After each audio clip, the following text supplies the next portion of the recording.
Call halal Yahweh, Bahashem, Yahawashai, Waha, Rakakwadash. In Hebrew, that's giving all praises to the Most High, whose true name in the Hebrew is Yahweh, in the name of his only begotten Son, whose true name in the Hebrew is Yahawashai, and the Holy Spirit, which is the Rakakwadash. Double honors to the elders and apostles, along with the Holy Spirit, for teaching us His truth. Honors to the brethren as they labor in doing the work to push the gospel, risking their life and freedom to do so. Peace and blessings to the hopeful elect, which will be the 1/3 of the nation of Israel, the lost 12 tribes, who are the Negroes, Latinos, Native Americans, and Seminole Indians, who are returning back to Yahweh through His Son, Yahawashai, by hearing and believing on His word, so that He will have mercy on us in judgment.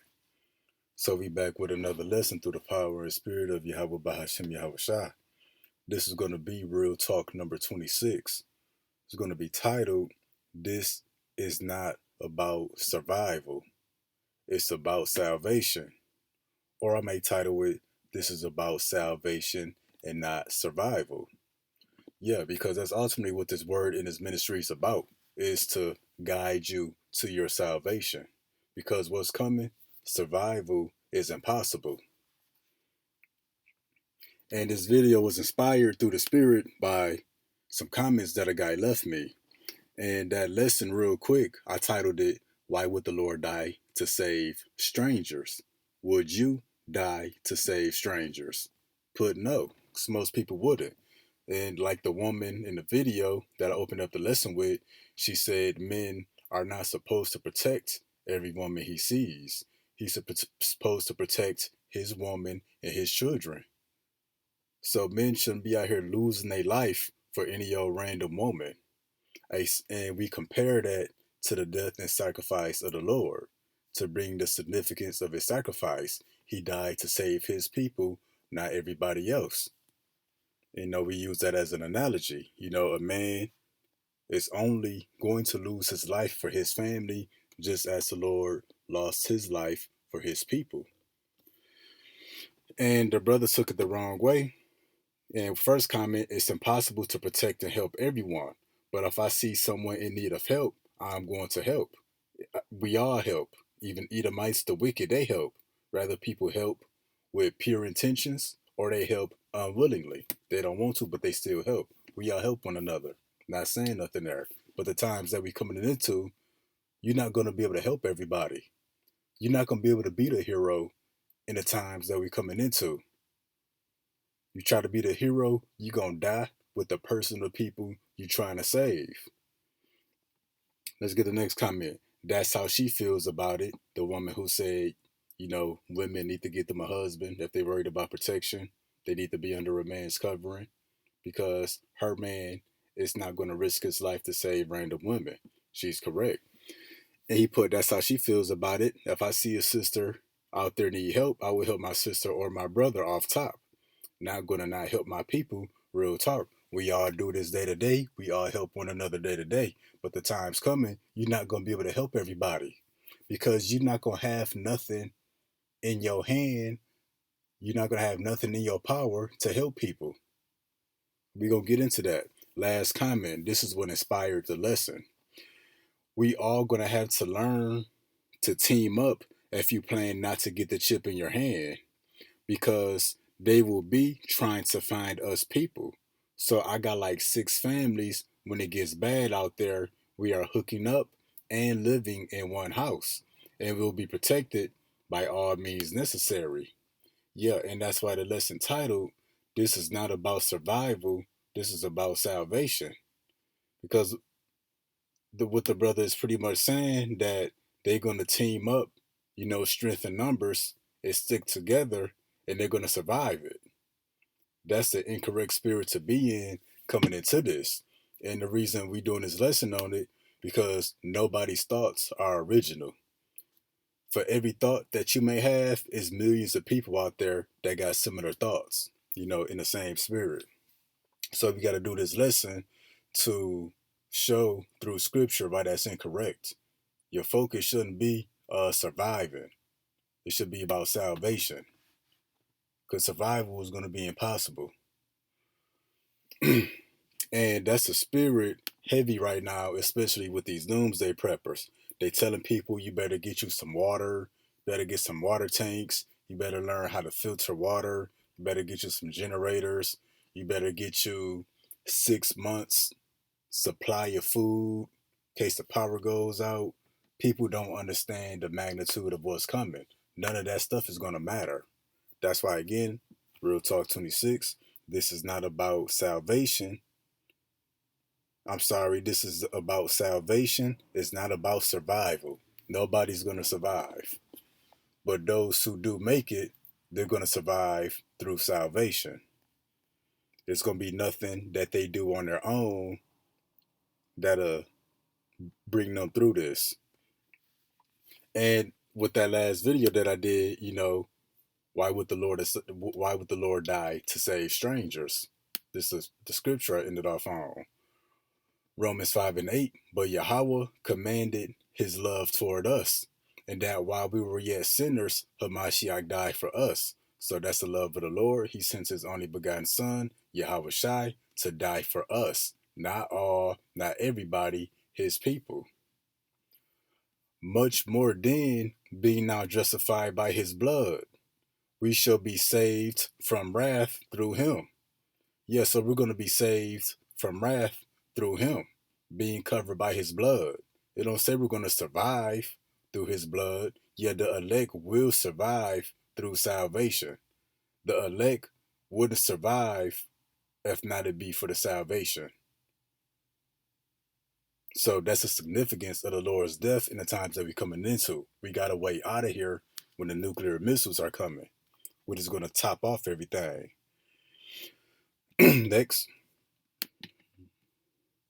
2 Samuel 7:23. And what nation in the earth is like thy people, even like Israel, whom God went to redeem for a people to himself, and to make him a name, and to do for you great and terrible things, for thy land, but for thy people, which thou redeemedest to thee from Egypt, from the nations and their gods. So yeah, what greater people are we? Ain't that the Lord, stepped off his throne through his son to come rescue us, in the time of the Exodus. Now we in the time of the second Exodus. The Lord gonna step off his throne through his son to save us once again.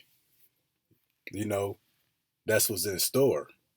If you of the bloodline of Israel, you eligible to receive for the great things from the Lord and not the terrible, which is what the other nations of people and the 2/3 of our people are gonna have to suffer. In other words, they're gonna die. All right, so now we're gonna go to the book of Daniel 12:1. And at that time shall Michael stand up. Who is Michael? I believe he's like third in command, right under Yahawashi, a great angel. At that time, Michael shall stand up, the great prince which standeth for the children of thy people. So this is divine intervention. And there shall be a time of trouble such as never was since there was a nation, even to that same time. And at that time, thy people shall be delivered. They're going to be saved, because survival is impossible. Everyone that should be found written in the book. So, yeah, this is about divine intervention, outside intervention. An outside force is going to have to come through for the elect. Because here on the earth, we wouldn't survive. It's nothing that can save us, deliver us, help us survive through what's coming. So this highlights Yahweh Shai, the holy angels, stepping in on our behalf. Because survival will be impossible. Survival indicates that you're going to try to make it on your own, and nobody's going to make it on their own. You can't be a hero. You trying to be a hero, gonna die with the people that you're trying to save. So we're going to need divine intervention, because why? There should be a time of trouble such as never was since there was a nation. So this time of trouble, nation of Israel, who will be the Lord's people, we done seen all kind of trouble. We ain't seen nothing of the likes of what's coming. And what's this time of trouble? Let's get it. Jeremiah 30:7. Alas, for that day is great, so that none is like it. It is even a time of Jacob's trouble. So that time of trouble, such as never was, this is the time of Jacob's trouble. Who is Jacob? Israel. It says, but he shall be saved out of it. So the days we coming into, nothing can compare to it. You can't even really imagine what it's gonna be like. But it says he shall be saved out of it. It don't say he's gonna survive. He's gonna make it through. We gotta be saved out of this mess. What the Lord about to do to this place. And that's gonna bring us to Matthew 24, verse 21. For then shall be great tribulation. What's this great tribulation? That great trouble. That time of trouble, such as never was.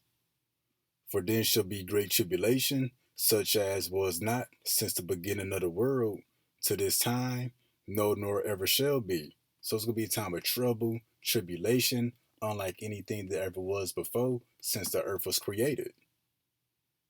And it's not going to never be a time as bad as the time that we're coming into. So this is going to be the worst time in all of creation here on the earth. If you're not of the Lord's elect, this is the worst time to be alive. Verse 22, that show how bad it's going to be. And except those days should be shortened, there should no flesh be saved. Yeah, so it's going to be so bad that if the Lord didn't shorten the days, which is why the days are going by faster, so meaning what? That the day of the Lord is fastly approaching. That's the equivalent of the Lord rushing here to save his people through the speeding up of the days, because it is a certain day. Well, time is being sped up to get to that day of the Lord's redeemed or the day of salvation at a faster rate. And because if not, there would be no flesh saved, meaning what?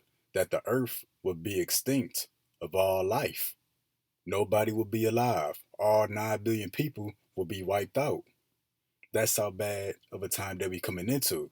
And that's why the lesson is titled, This is not about survival. This is about salvation. But for the elect's sake, who the Lord is going to save, which the elect would be the elect of Israel, those days should be shortened. Yeah, and these real talk lessons is meant to prepare the minds of our people with the scripture through the spirit, to build us up for the times that we're coming into. To have that rough discussion, the things that people don't want to talk about it here in depth. So yeah, no flesh would survive if it had not been for the Lord's salvation. So that's why survival is impossible. Hey, that's gonna be a future lesson. Survival impossible. Mission impossible. You're not gonna make it. All right, so we're gonna come to the book of Luke 12 and 51. And we're gonna get this comment again real quick. I'm gonna have to refer to it pretty often just to keep it fresh in our minds. So we all gonna have to team up if you plan not to get the chip in your hand, because they will be trying to find us people. So I got like 6 families. When it gets bad out here, we are hooking up and living in one house, and we'll be protected by all means. So there's not so previous to Jacob's trouble, the great tribulation, when things are still functioning somewhat normally, there is strength in numbers under certain conditions. Strength in numbers is not optimal at all times. Sometimes, hey, the more numbers there are, that can actually weaken you.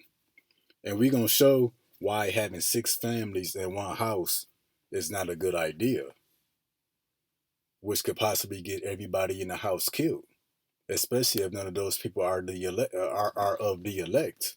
And you cramming 6 people in one house, that's you what? That's you trying to be the hero. So it's possible that all of them gonna die because everybody will be under your influence, under your spirit. They will all be counting on you and not counting on YAHAWASHI. Now we're gonna show why it's off to have strength in numbers in the days that we coming into. So Luke 12 and 51. Suppose ye that I am come to give peace on earth. I tell you nay, but rather division. So the Lord ain't bringing peace, he bringing division. And let's see what this division is among. Let's continue. For from henceforth there shall be five in one house, divided, three against two, and two against three. And what did the person say? That he got like six families. When it gets bad out here, they hooking up and they gonna be living in one house. Well, the Lord said there should be five in one house, divided, three against two and two against three. That's just five people. So how much more would that house with six families be divided? Say it's 25 to 30 people. That's gonna be a lot of confusion in that house. The father shall be divided against the son, and the son against the mother, and the mother against the daughter, and the daughter against the mother, and the mother in law against her daughter in law, and the daughter in law against her mother in law. That's just one family. So, how much more division and confusion it's going to be with six different families? Those within one family gonna be divided against each other, and then those families gonna be divided against the other families that's in there. That's a recipe for disaster. So cramming people in one house, looking for it to be strength in numbers, hey, that's not the right correct spirit to be in. Because really, what did the Lord say overall? Matthew 10 and 36. And a man's foes shall be they of his own household. Hey, so some of your greatest foes for the times that we coming into, it's gonna be your own family members, your friends, your best friends who you live with. Hey, so Esau, we already know we gotta worry about him, Esau and his sword, his technology and his military. Well, this time of Jacob's trouble, well, you're gonna have a whole new set of enemies, and they being those of your own household, your best friend, your especially if they're not in this truth. If they a lover of money, the pleasures of the world, living their best life, they a glutton, they a lover of food, alcohol, weed. If they a lover for the things of the world, which you can see that now because they not in this truth, well, they're gonna be your enemies. That might be your brother, your sister, or your mother right now, but are they gonna be your same brother and sister and mother in the day of Jacob's trouble, which Jacob's trouble is gonna be many days?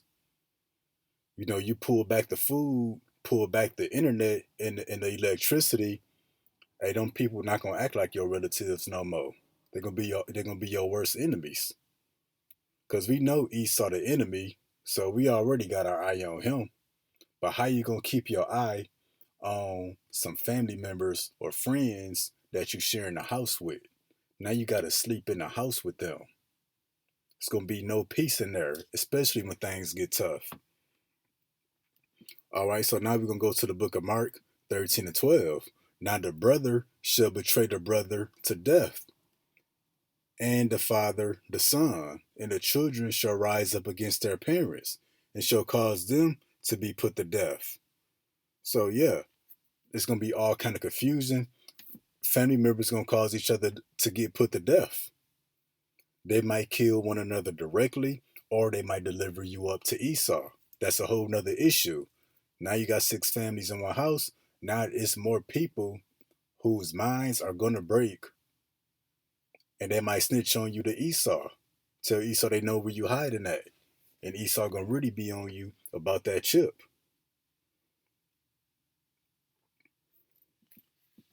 All right, so now we gonna go to the book of Mark 14 and 38. And to conclude here, those of your own household gonna be your worst enemies under Esau.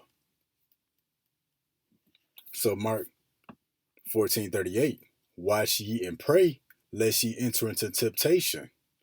The spirit is truly ready, but the flesh is weak. So yeah, again, watch ye and pray, lest ye enter into temptation. The spirit truly is ready, but the flesh is weak. Yeah, so the flesh is weak. And matter of fact, let's go on to our next scripture too, real quick. Jeremiah 17 and 9. The heart is deceitful above all things and desperately wicked. Who can know it? So yeah, here the flesh is weak. So telling you what, you can't even trust yourself. You can't trust Esau. Those of your household gonna be your own enemies. You can't trust them. But here, it's saying you can't even trust your flesh. It's easy to say what you will and won't do while you got a full stomach, a refrigerator full of food, water in the house, a bed to sleep in. It's easy to say what you will and won't do, but you can't say what you will do in the famine. You can't speak on what you will do if you ain't ate in 36 hours. You ain't had a drink of water in 27 hours. You can't say what you would do if you ain't been to sleep in 2 days. You've been sleeping on rocks outside. You can't speak on what you would do because you don't know. So back to this comment, if I see a sister out there need a help, I will help my brothers and sisters off top. Not gonna not help my people. Well, you can speak on what you would do now because everything, um, there's still a sense of normalcy. You still eating and drinking regularly, maintaining the flesh. But when the flesh is being afflicted, when the food, the water, the luxuries, the comfortabilities, the first world privileges are pulled back, you're gonna be in a weakened condition. So if you ain't ate in 24, 36 hours, you're not gonna be thinking about helping people. You're not gonna be trying to play the hero because you can't even help yourself. How you gonna save somebody else and you weak? You can't see straight. Your vision blurry. You hearing stuff. Your mind playing tricks on you. So the flesh is a weak vessel, and the Lord is gonna make that clear through the famine. All right. So again, the Lord said the flesh is weak, so you can't even trust yourself. It's easy to say you won't take the microchip right now, because you probably just ate within the last few hours. But when you ain't ate in 36 hours, are you still gonna feel that way about the microchip? But again, the Lord said, watch and pray lest you enter into temptation. The spirit is truly ready, but the flesh is weak. So you can't rely on your flesh. You can't trust in yourself under the conditions that we're gonna be in. No food and water to begin with, among everything else. And then back to Jeremiah 17:9, the heart is deceitful above all things and desperately wicked. Who can know it? Your heart goes into your mind, your spirit. So your spirit, you can't even trust yourself, mind or body. Your spirit saying one thing right now, but when the spirit is being afflicted, when you pull back in the food or water, hey, the spirit gonna start saying something else. And we're gonna get more into it why the heart is desperately wicked and deceitful above all things. Hey, the spirit to do anything when the flesh is being afflicted. We're gonna get into some of that. All right, so now we're gonna go to the book of Ezekiel, chapter 11, verse 16. Moreover, he said unto me, Son of man, behold, I will break the staff of bread in Jerusalem, and they shall eat bread by weight and with care, and they shall drink water by measure and with astonishment. So here the Lord is saying that you're going to eat your food by weight, meaning you're going to be rationing it. You're not going to eat it all at once. You're going to be contemplating if you should eat it all now or eat some now and save it for later. And why are you going to be eating food with care? Because it's not going to be a lot of food. Whatever you get, you're going to have to act wisely on it. And they shall drink water with measure. Hey, right now, people will grab a 20 ounce of Coke, drink it all right now. Pour up a glass of water, drink half the glass, pour the rest out in the sink. Just drinking you without paying it no mind. Well, the day's coming that if you do get something to drink, you're going to drink it with measure, with astonishment. And what's that astonishment? You can't believe it's happening. You can't believe that's all the food and drink that you got. And we gonna get this in the NLT. I'm gonna just read it from my phone. So actually, let me flip to that real quick on my phone. Ezekiel 4:16. Son, then he told me, son of man, I will make food very scarce in Jerusalem. It will be weighed out with great care and eaten fearfully. So you're gonna be eating in fear that you might not eat for another 2 or 3 days. You're gonna be eating, but be in fear that you don't find nothing else. The water will be rationed drop by drop. So you're gonna be counting the drops on what you got. And the people shall drink it with dismay. So that's the times that we're coming into. So if people gonna be rationing food, eating food by weight, and drinking water with measure, you're not gonna want to be crammed in a house with 6 people. You come across some canned goods, a couple bags of chips. You know, that's gonna hit different when you're sharing a house with 25, 30 people. It's gonna be impossible to survive with that amount of food, with that many people in the house.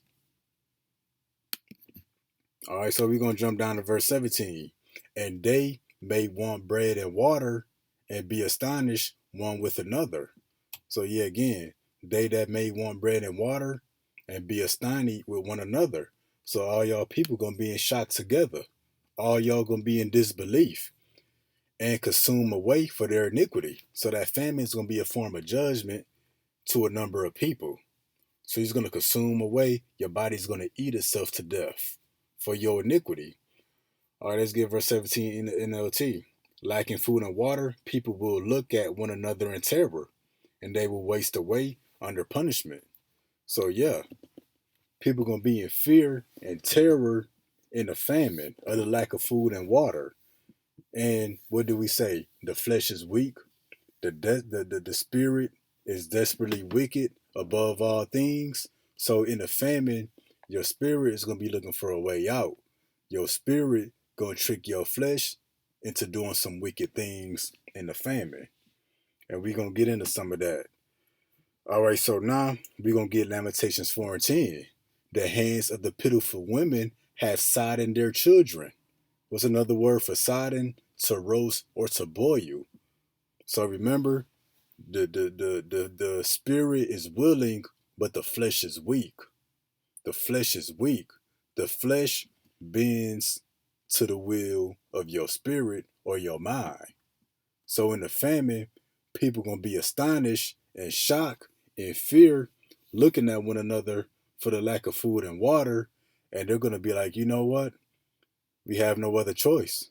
We're gonna have to eat people. They're gonna have to eat one another. So let's get this. The hands of the pitiful women have sighted their children. They were their meat in the destruction of the daughter of my people. So cannibalism is coming back in a major way.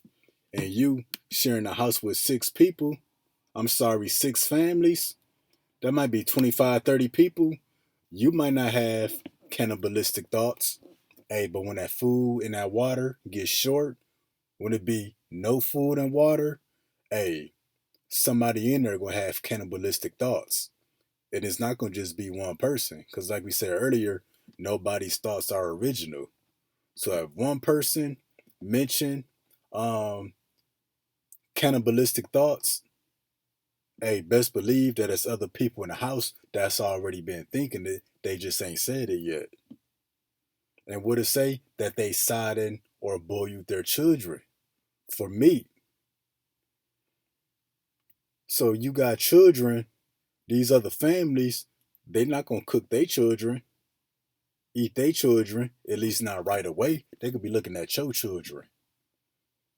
When you sleep, your children gonna mysteriously vanish or come up dead the next morning because they did who knows what.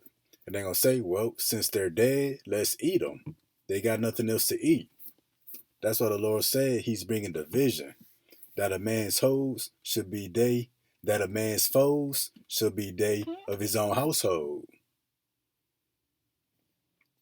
So, and we know the story in the scriptures where it was 2 women, and the women said, "We gonna eat your son today, and we go eat my son tomorrow.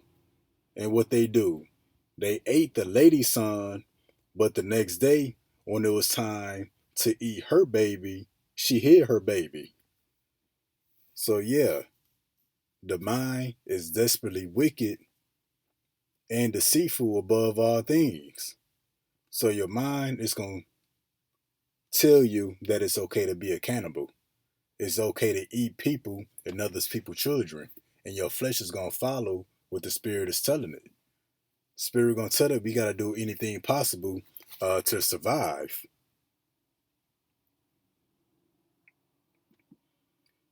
All right, so now we're going to go to the book. Actually, we're going to stay on this topic for a minute.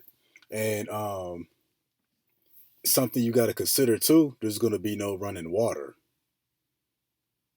So if y'all do got food and water, but you got 6 families in one house, you got 25, 30 people in there. If y'all eating and drinking, that's going to be 25, 30 people that got to use the restroom. You can't use the toilet. So all y'all going to have to go outside to use the restroom. It's going to be Jacob's trouble. There's going to be mobs, militias, people with the sword out there. What's the sword? That firepower. It's going to be wild animals. The wild beasts going to change their place. They're not going to be kept in the zoos no more. The Lord got newly created creatures full of rage. And y'all going to be having to use the bathroom.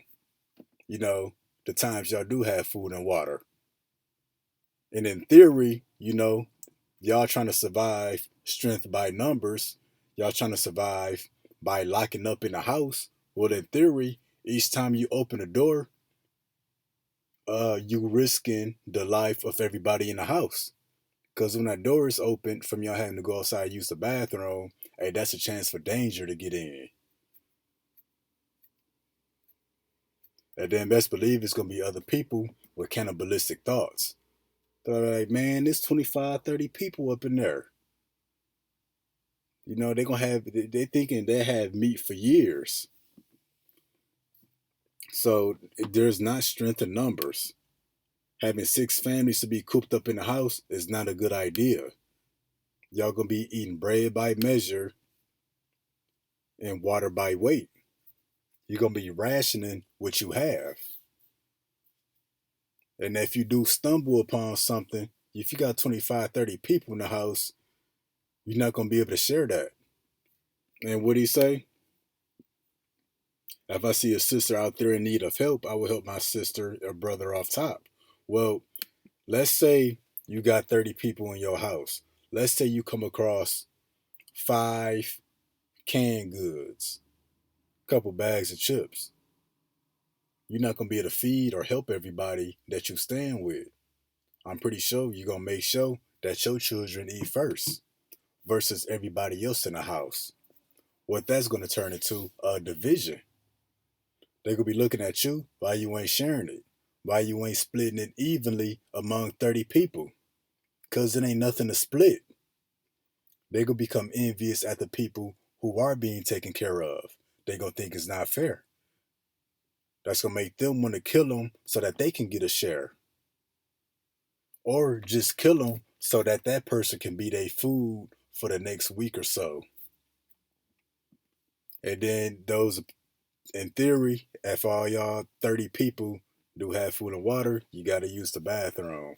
That's going to be a big mess. That's going to be a lot of mess. So there's not strength in numbers. You can't save everybody. The Lord said that a third of the people going to die by famine and pestilence. So it's going to be nothing you can do for the people that's numbered to the famine and the pestilence. Nothing you can do for them. And then while we speaking on people having to go outside and use the bathroom, let's get Amos 5 and 19. We're going to go up to 18. Woe unto you that desire the day of the Lord. To what end is it for you? Yeah. So those who think they're going to survive, you're not going to survive this. You know what you think this is about. The day of the Lord is darkness and not light. What's that light? When people say it's light at the end of the tunnel, that light represents hope, a chance of survival. There's no light, there's no hope, no chance of survival. It's all darkness, no way out. As if a man did flee from a lion and met a bear, or went into the house and laid his hand on the wall and the serpent bit him. Hey, so that's what it's gonna be like through the time of Jacob's trouble, great tribulation.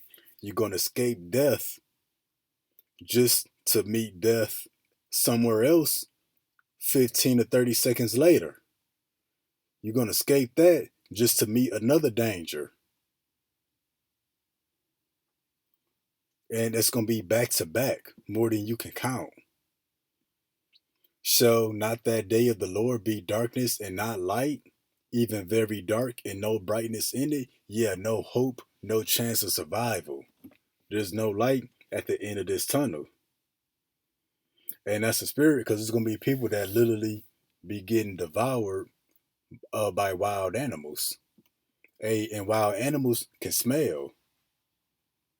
And I done already did a lesson showing bears breaking in people trucks, breaking the windows. A bear kicked in somebody's door.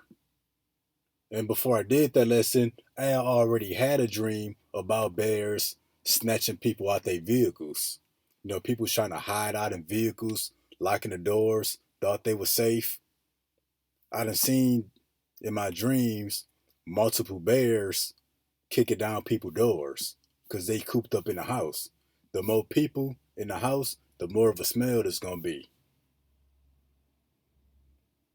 So they gonna know that it's people in there. It's gonna be no water, so the body odor in the house gonna be strong. So you gonna have six musty families in the house. That's gonna be vexing and annoying for y'all off top. That's gonna be, and then consider y'all got children or babies. You know, people that can't hold they bowel movements or they bladder. Now you got mess all over the house, no running water. That's gonna attract critters and creatures. And that's just more stuff for these wild animals to smell. So it's gonna be bad out here. And the wild animals that represents the sword, because the sword ranges everything from Esau and his military to the teeth of wild beasts. Even that pharmakia, that's part of that sword. All right, so now we're gonna get the book of Second Ezra. We're gonna expound more on the sword.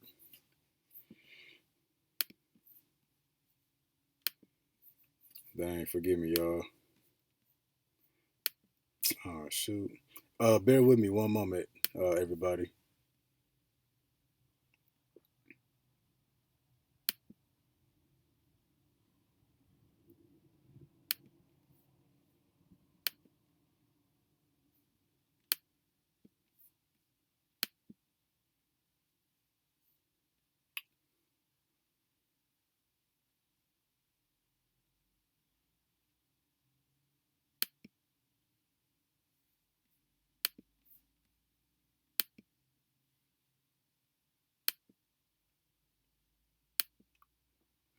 All right, so we're gonna get the book of Second Ezra, chapter 15, verse 14.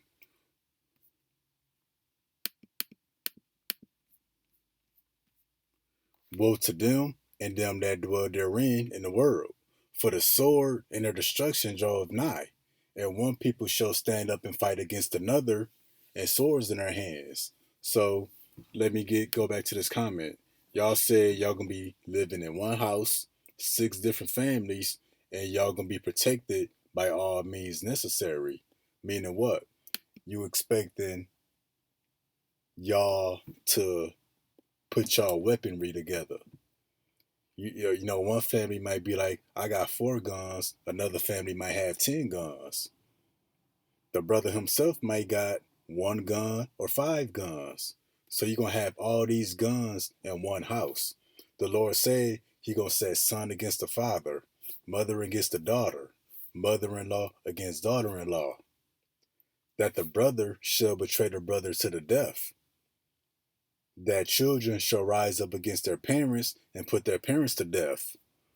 So, meaning what is going to be a clash of different egos, different personalities, which, most Americans got like 4 or 5 different personalities. So, with one person, you may be dealing with 4 or 5 different people on a day to day basis. So, you got anywhere from 80 to 120 different personalities in one house with all them weapons. So outside in the streets of America, there's gonna be it's gonna be a purge, rioting, and chaos. But you put 6 families together in one house, and y'all got all them weapons in one house. I mean, it's gonna be a slaughterhouse. If somebody find a bag of chips, but they didn't get none, man, they gonna pick up that gun so fast for that bag of chips or for that canned good.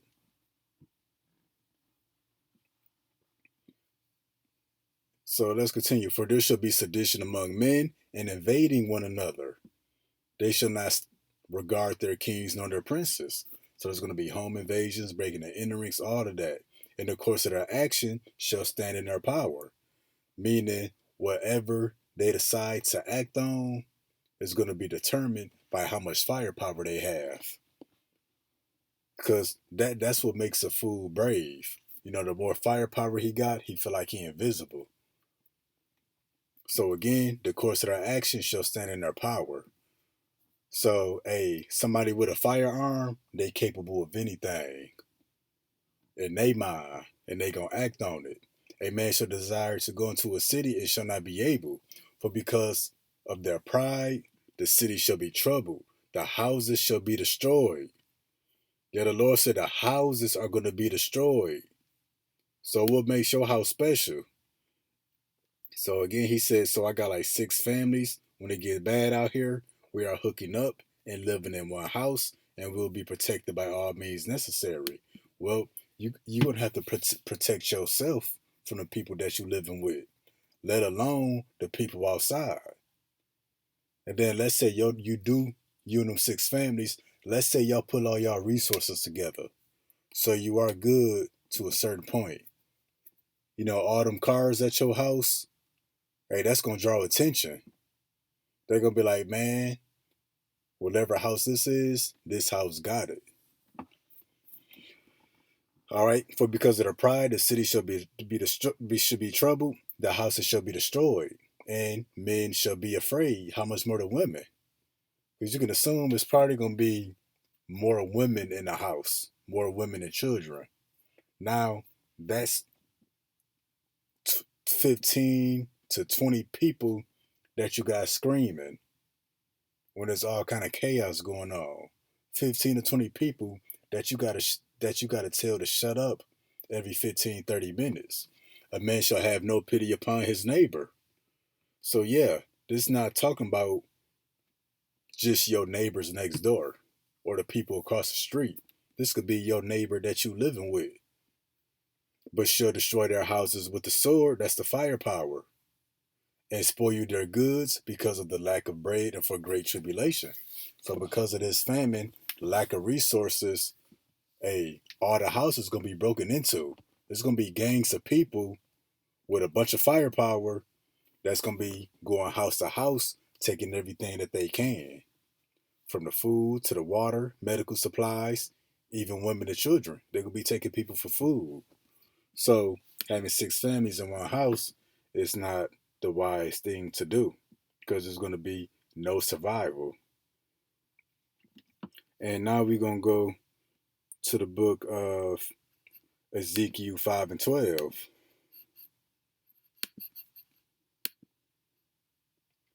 A third part of thee shall die with pestilence and with famine. So yeah, again, a third part of thee shall die with the pestilence and with famine. So yeah, a third of the people gonna die by famine. So you could assume that somebody among them 6 families and any other people that think like this, whoever you plan on surviving with, take a third of them, they're gonna die by pestilence and famine. And with famine shall they be consumed in the midst of thee. And a third part shall fall by the sword round about thee, and I will scatter a third part into the winds, and I will draw out the sword after them. So if y'all plan on being cooped up in a house, the Lord gonna have that house destroyed. People gonna die on the spot. They gonna die because of the home invasion. The rest gonna run off into the woods. The Lord gonna send a sword after them too. And whoever don't die by the sword, they gonna die from the famine and pestilence. And the Lord is giving numbers. So let's say you got 6 families, but it's 30 people in the house. A 2/3 dying by the sword, that's 20 people. A third dying by the pestilence and famine. But let's continue. We're gonna also go to the book of Deuteronomy. Oh, and not to mention, this is something I want to mention. So the Lord said a third gonna also die because of the pestilence. Well, we know in the pandemic how funny acting people got when people got sick.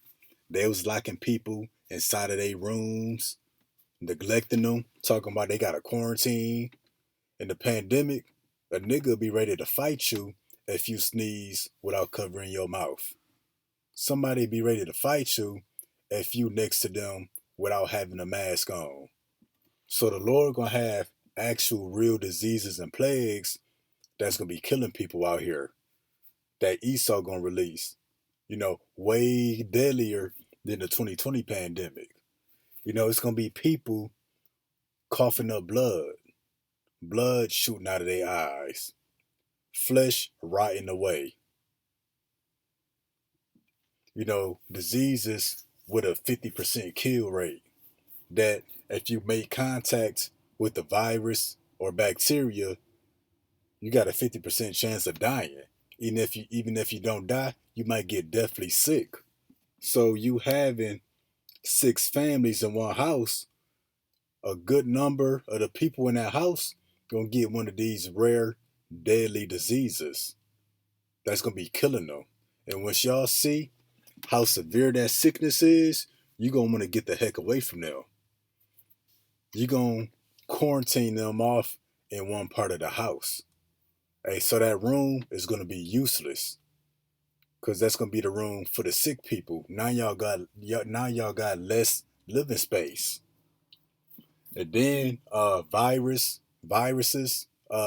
diseases. Hey, that stuff can be airborne. It can be waterborne. But y'all cooped up in the house, hey, the disease and the virus is gonna spread.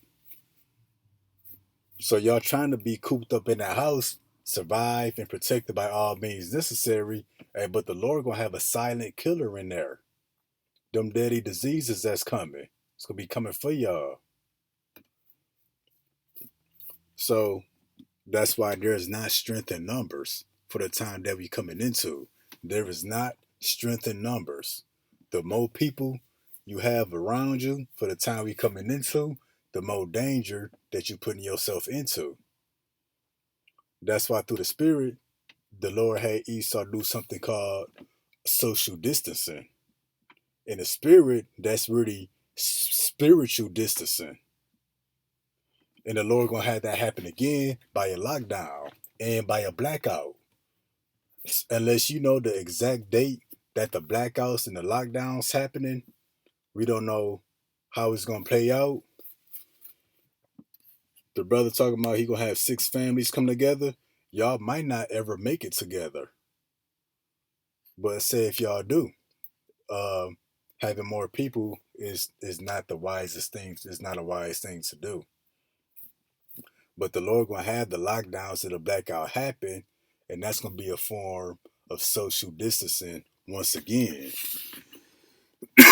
which in the spirit is gonna really be spiritual distancing, because the Lord is not gonna want us around certain individuals, those that's in the off spirit, because the Lord got a hit list, and them people was on that hit list. So the Lord don't want us around them when the hit is executed. All right, so now we're going to go to the book of Deuteronomy, chapter 32 and 39. See, now that I, even I am he, and there is no God with me, I kill and I make alive.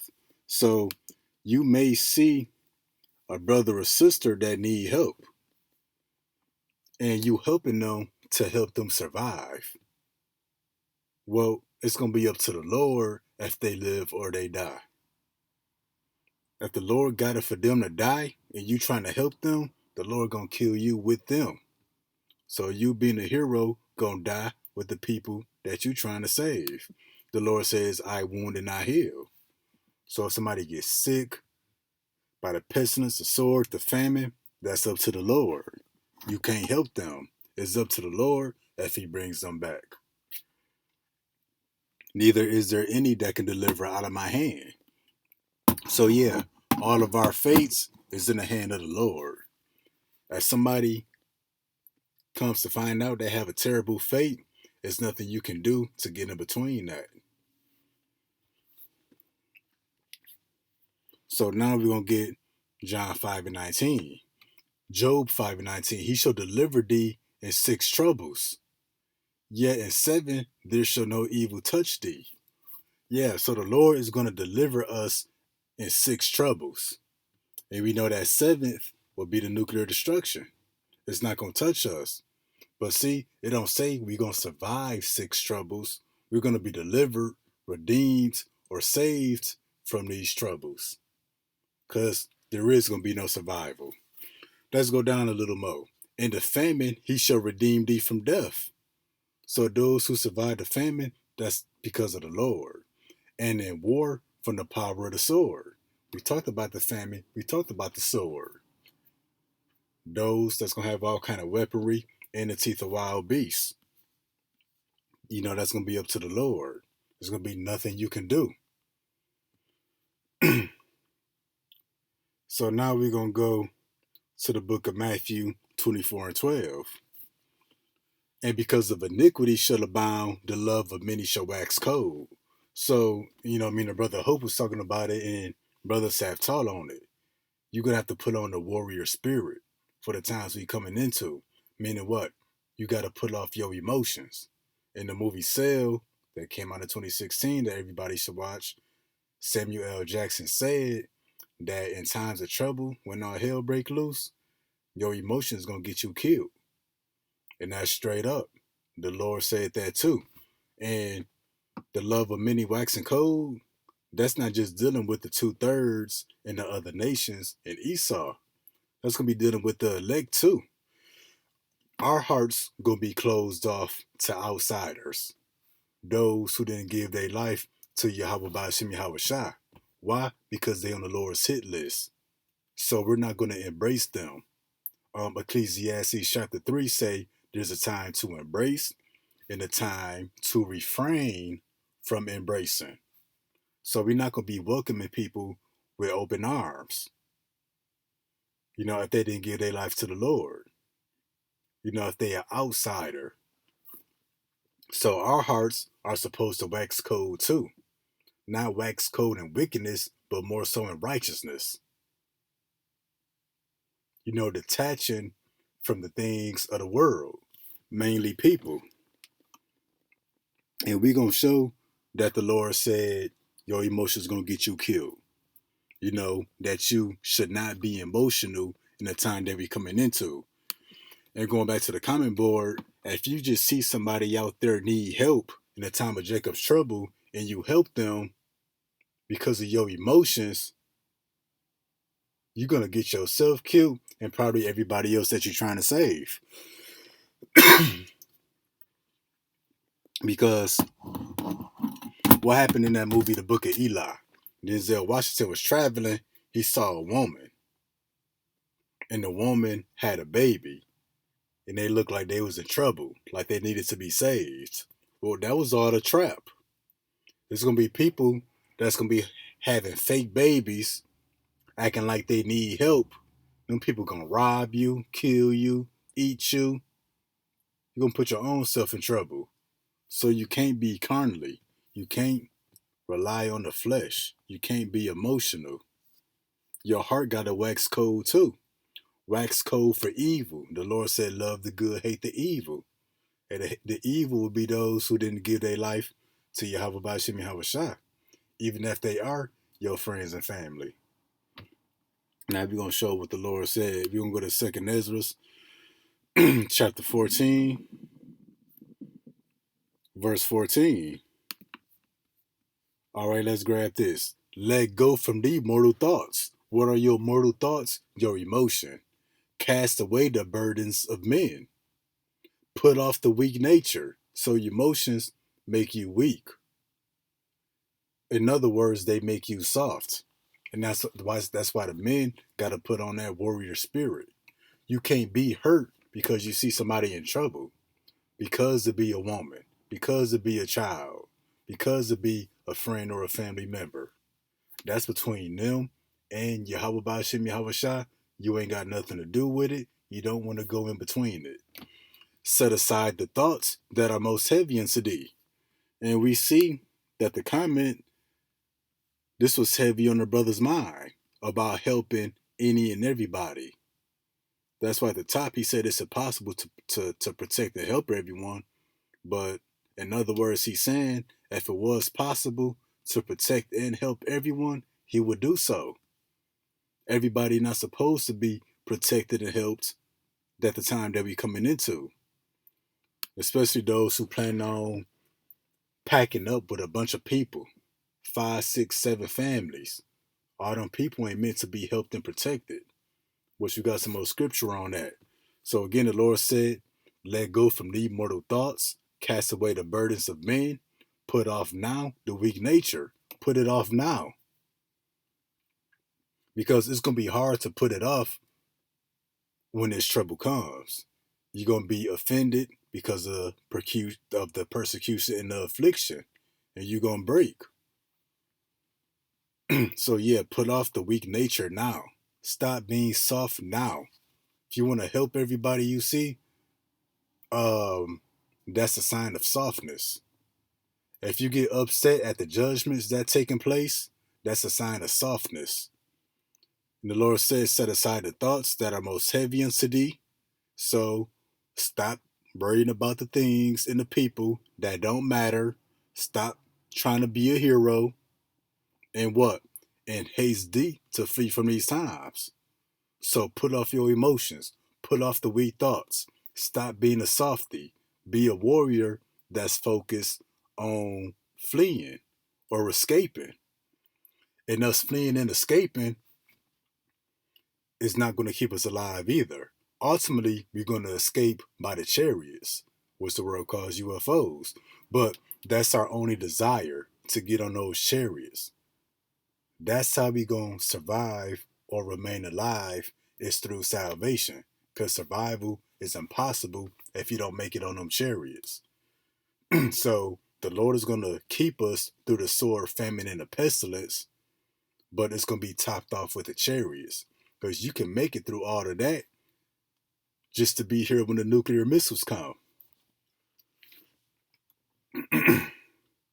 All right, yeah, so put off the weak nature now. Only concern should be fleeing from these times, from this time of great evil, this time of Jacob's trouble. That should be your only desire. Hey, if somebody else looking like they not going to make it out of it, don't worry about that. Set aside the thoughts that are most heavy unto thee. Because your emotions, you want to be the hero and save everybody, that's going to weigh you down. It's going to slow you down. You won't make it. And we're going to show an example of that in the scriptures. So we're going to go to 2 Kings chapter 6, verse 26.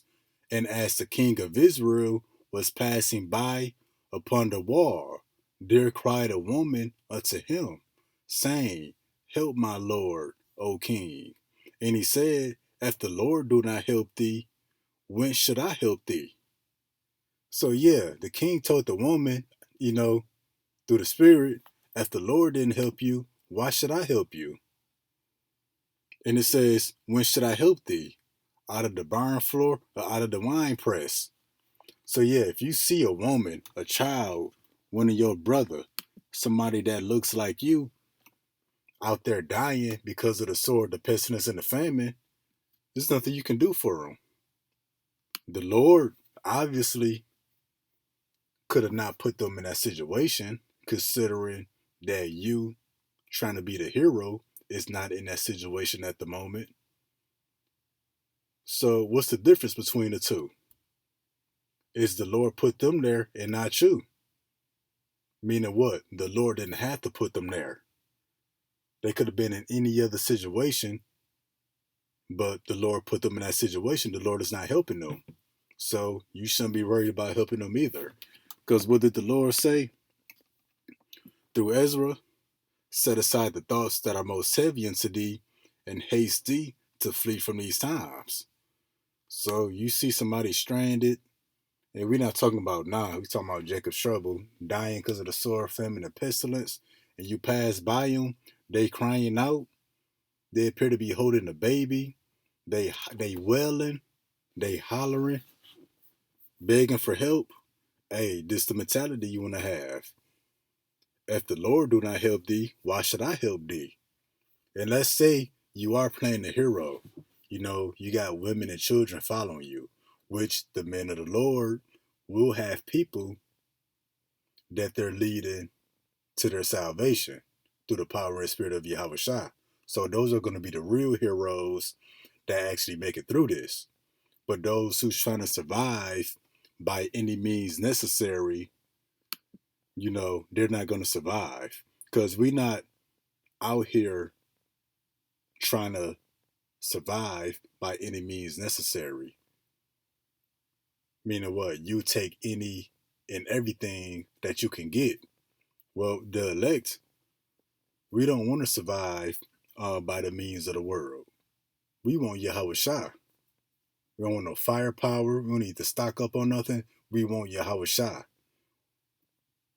You know, we're not trying to be protected or saved by all means necessary.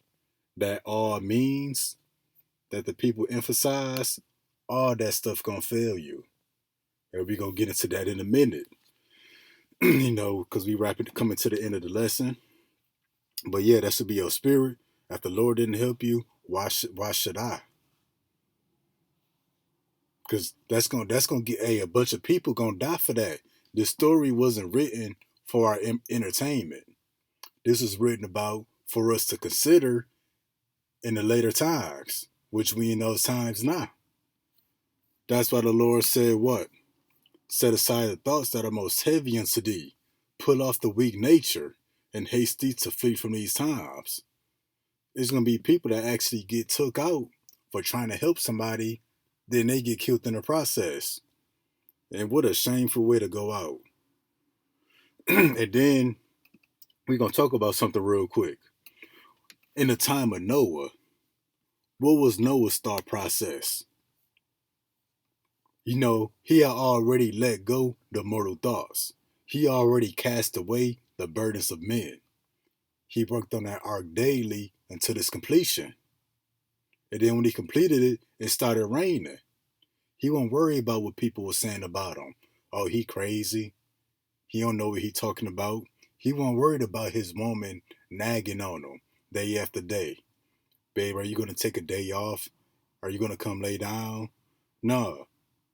His mind was focused on fleeing from the times that was coming. The evils which came in the form of the flood. And then, best believe when it was raining, best believe it was people knocking on the ark. Probably people throwing rocks and stones at it, trying to get in. People yelling at Noah. We don't know what kind of forms of communication they had. Let's say they had something similar to a phone, because we don't know. Let's say they was calling them. Noah wasn't worried about them. What was Noah's response?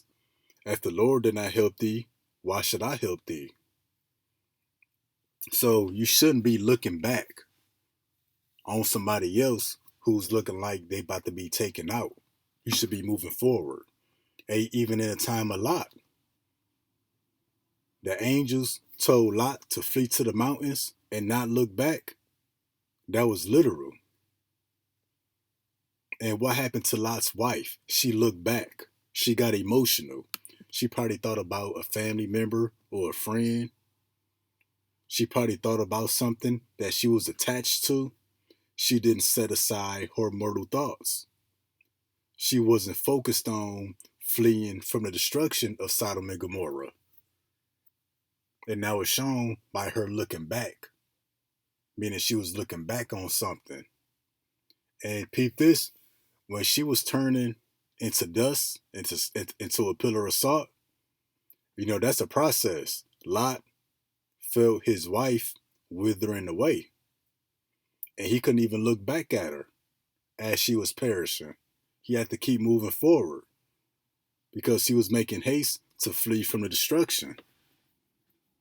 So we got to be in that same mentality. And in the spirit, people are going to look back on others who's falling behind because of the famine, because of the sword, because of the pestilence.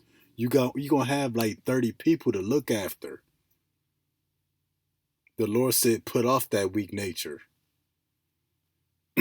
Set aside the thoughts that are most heavy unto thee. The thoughts that are most heavy unto you are the people. And that's proved when Yahawashi told Peter, for everybody that's forsaken, wife, children, mother, brother, sisters, family, for my sake, you're going to be rewarded 100-fold. The Lord listed 10 things, and out of those 10 things, like 7 of them was talking about people. Then the Lord did also say those who's forsaken land and houses. But most of the stuff that the Lord was talking about was people. Matter of fact, we're going to go there real quick. I think it's Matthew 19, verse 27. What the Lord say? Ooh, that's ugly. All right. And everyone that have forsaken houses or brethren or sisters or father or mother or wife or children or lands for my name's sake shall receive 100-fold and shall inherit everlasting life. So yeah, you plan on banding up whatever how many people, 6 families, to get everlasting life, to receive that salvation, you're gonna have to forsaken them. And that all starts in the mind. And if your mindset is we all gonna band together and survive by any means necessary, and you're not in the correct mind. Because now you got your care upon others that we instructed to forsake, to make haste to flee from these times. Do you want to flee from these times, or do you want to be a hero? What we in, it's not about being a hero. See, and that's America. Every movie has a hero. America empowers the people. That's all a lie. This is a movie that you can't be a hero in. It's out of our power.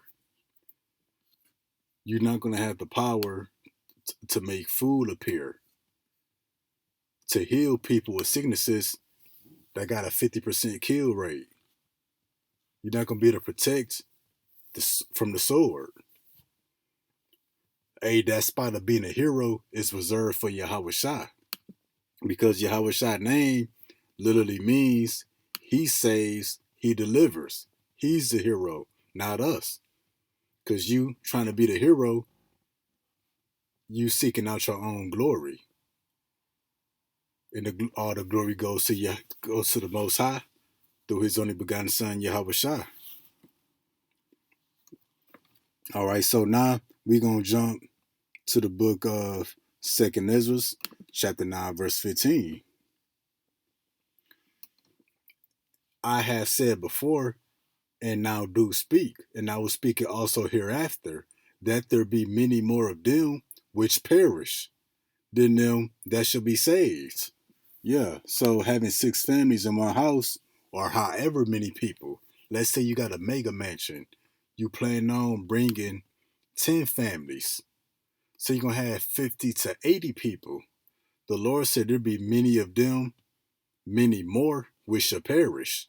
So all the people you plan on saving, you plan on being cooped up in a house with, most of them are going to perish. No ifs, ands, or buts, or exemptions, unless you be of the elect. And if you of the elect, you're not going to put yourself in that scenario anyway. So in theory, you could say everybody in that house is gonna die, because there be many more of them which perish than them which shall be saved. Some houses, hey, it might be a couple people saved out of there. Hey, some houses might not nobody make it. Like as a wave is greater than a drop. What would the wave be? The people that's gonna die. You take one drop of that, that's who gonna make it. And now we're gonna go to the book of Amos, chapter 2, verse 15. Neither shall he stand that handleth the bow. What's the modern day bow and arrow? That rifle, that 9 millimeter. So he said, the 6 families will be protected by all means necessary, meaning what? They're going to protect themselves by all means necessary, no matter what they got to do. So automatically, they canceling out the Lord's protection, which is what's going to preserve us. So again, neither shall he stand that handleth the bow, and he that is swift of foot shall not deliver himself. So somebody that's swift of foot, whether you're going to run for it, or people got the idea, well, I'm just going to leave America. I'm going to go to Africa. I'm going to go to Australia. Your ability to take flight is not going to save you. You can't run from judgment. Neither shall he that rideth the horse deliver himself. What's the modern day horse? Your pickup trucks, your Ford F-150s, your motorcycles. Your horsepower not going to save you. There's already a gas and oil shortage. In a blackout, the fuel pump's not going to be working. And he that is courageous among the mighty, I think I skipped one. Hold on. I did. Let me go up. Verse 14. Therefore the flight shall perish from the swifts. Your flight, you catching flights, thinking you going to flee from America. You fleeing the wrong way. Yeah, we're going to flee by taking flight, but that's going to be in a chariot, what the world calls a UFO, not an airplane. And the strong shall not strengthen his force. And what did the comments say? That they're going to get 6 families and they're going to live in one house. They're going to be protected by all means necessary. You can't strengthen your force. You can't put up burglar bars and 2-inch steel doors. You can't stock up on ammo and weaponry. It's not enough strengthening your force that you can do to deliver yourself. Neither shall the mighty deliver himself. And no matter what your stature is, no matter if you a military, retired military veteran, if you in the military now, if you got military weaponry, guns and ammos, you're not going to deliver yourself. Now down to verse 16. And he that is courageous among the mighty shall flee away naked in that day, saith the Lord. So everybody that got a plan, that think they're going to survive on their own, they done stocked up on this and that, they're going to flee away naked. Meaning what? Everything that you thought you had, the Lord going to show that is nothing. Everything that you thought that you had to protect and cover yourself, the Lord is going to show that is nothing. You're going to flee naked, meaning to be without, meaning to be uncovered, to be helpless. And then not to mention, we're going to get Zephaniah 1 and 18. Neither their silver nor their gold shall be able to deliver them in the day of the Lord's wrath. But the whole land shall be devoured by the fire of his jealousy. So the whole land is going to be devoured. So let's say you did make it through the famine, the sword, the pestilence, the hour of temptation.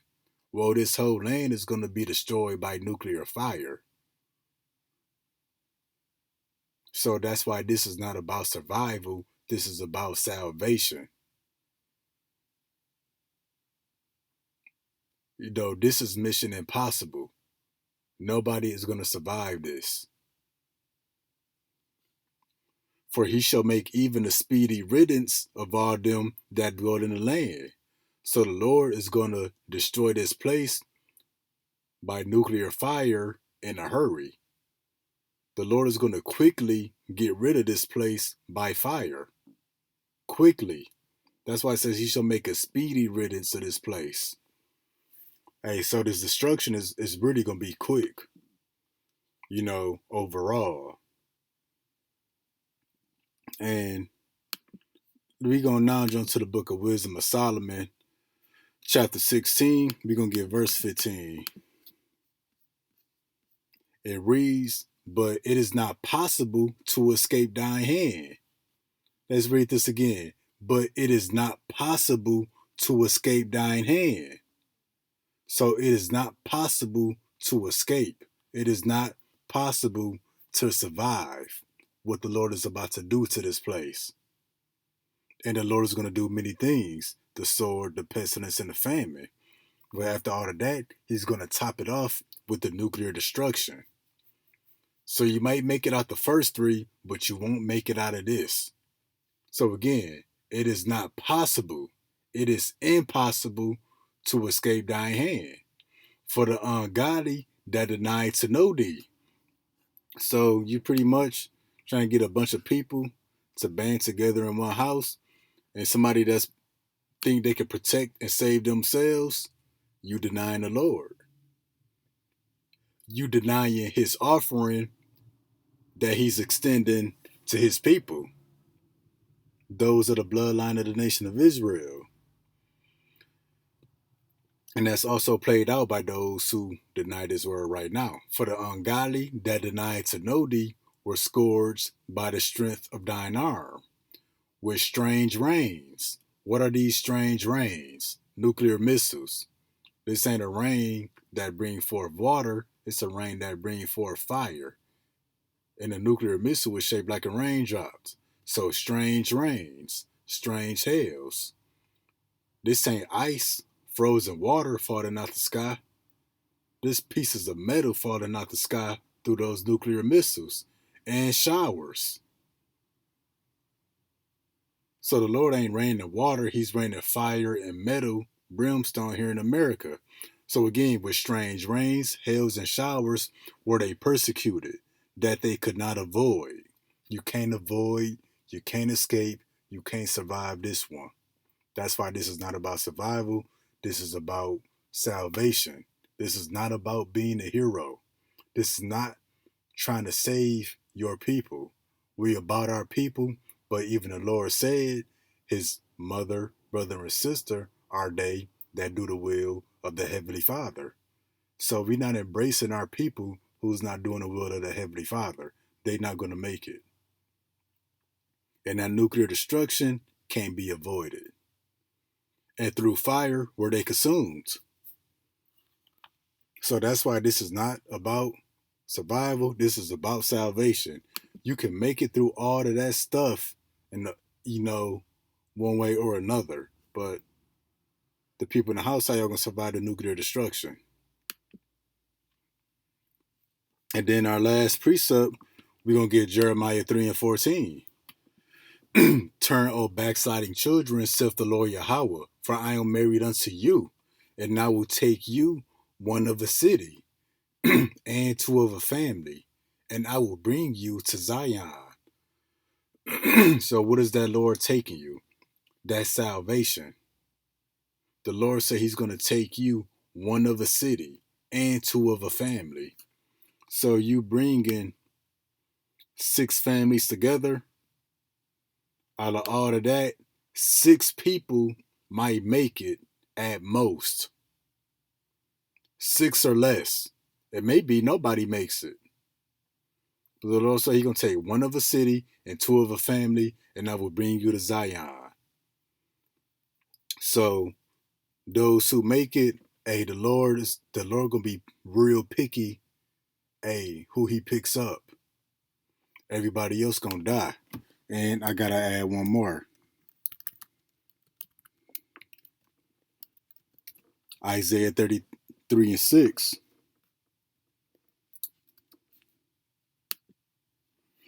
And wisdom and knowledge shall be the stability of thy times and the strength of salvation. The fear of the Lord is a treasure. This wisdom, knowledge, and understanding, the fear of the Lord is a treasure. It's rare. Everybody ain't got it. Most people don't have it. So meaning what? People's minds are going to be breaking. Why? Because their mind is not grounded by this word. This word is what's going to keep us upright in the day of adversity, that we don't faint. This is what's going to give us a strong faith, that our minds don't break. Everybody else who not built up on his word, their minds are going to break. Because remember, the flesh is weak. The Lord going to show you that by putting back the food and water. The mind is wicked and deceitful above all things. The Lord going to show you that. Hey, when the flesh is afflicted, hey, the spirit is going to think all kind of crazy things to try to keep the flesh alive. So our minds are going to break. So you in the house trying to save a bunch of people, what did you say? That this wisdom, knowledge, and understanding, the fear of the Lord is a treasure. So most people you cooped up in a house with is not going to be built up off this wisdom, knowledge, and understanding. Their mind's going to break. And you not built up off this wisdom, knowledge, and understanding. If you're trying to be a hero and save everybody, your mind is going to break. Hey, you might turn to a villain. As a matter of fact, it was a theme in the movie Dark Knight. And there was a quote, either die a hero or live long enough to see yourself become a villain. So a lot of people that's playing the hero now, they're going to turn out to be villains. They're going to be the main ones, rape, robbing, and murdering and eating people.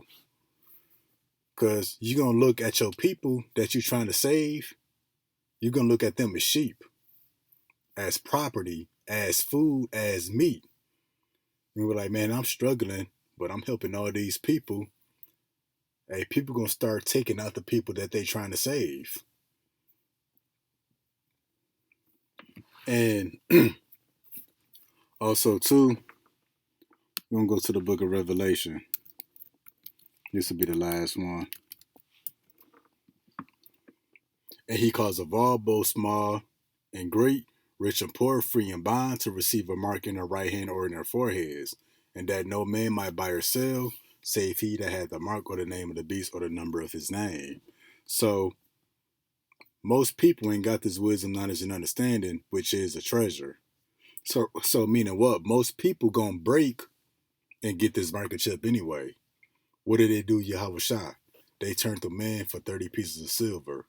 So meaning what? People for a cash value, for a digital cash value, are going to turn you into Esau. They mind going to break. They're going to be like, F this. I need some food, some water. They need a cigarette, a shower.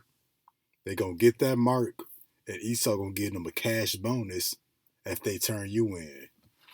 And people going to be doing that. That's why we covered at the beginning that people are going to deliver up one another and cause them to be put to death. So you being cooped up in a house with 6 families, you running the risk of somebody trying to kill you, to eat you. You're running the risk of catching a deadly disease or illness, which is going to kill 1/3 of our people. You're running the risk of attracting wild animals, critters, and creatures into your house, which may bring judgment on you.